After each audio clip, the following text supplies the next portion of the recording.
जाए रहो मोय तो एगो दीना गुवाहाटी रे, भेटाय गेलक हुआ एगो सुंदर छोड़ी रे। ओ जाए रहो मोय तो गुवाहाटी रे, भेटाय गेलक हुआ एगो सुंदर छोड़ी रे। परी लखे रूप उकर मुर्ख सुंदरी, बोली उकर कोयल जैसन लागेला प्यारी। परी लखे रूप उकर मुर्ख सुंदरी, बोली उकर कोयल जैसन लागेला प्यारी। जाए रहो मोय तो एगो दीना गुवाहाटी रे, भेटाय गेलक हुआ एगो सुंदर छोड़ी रे।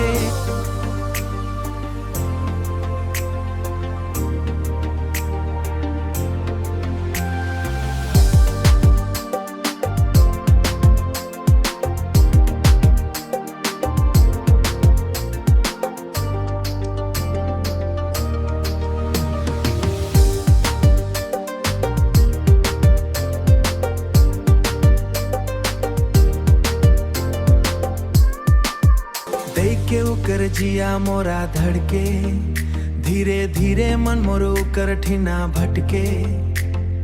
पुछलो मोय नाम कर शरमाए गेलक वो, मुस्कुराए के गोरी मोर मन ले गेलक वो।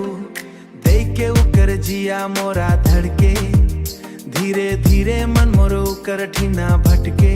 पुछलो नाम उकर शरमाए गेलक वो, मुस्कुराए के गोरी मोर मन ले गेलक वो। चला गेलक वो तो मोके दीवाना बनाए के, याद आवेला उकर रूप गुवाहाटी जाए के।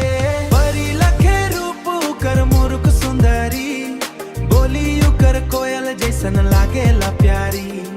परी लखे रूप उकर मुर्ख सुंदरी, बोली उकर कोयल जैसन लागेला प्यारी। जाए रहो मोय तो एगो दीना गुवाहाटी रे, भेटाय गेलक हुआ एगो सुंदर छोड़ी रे।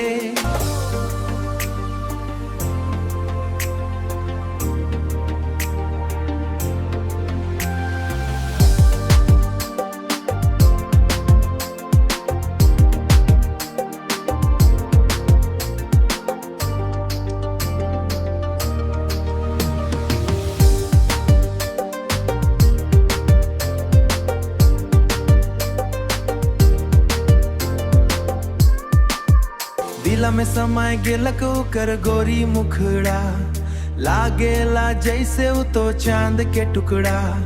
का करे जाबू मोय रांची और पटना रे, भुलाए नी पारबू गुवाहाटी कर घटना रे।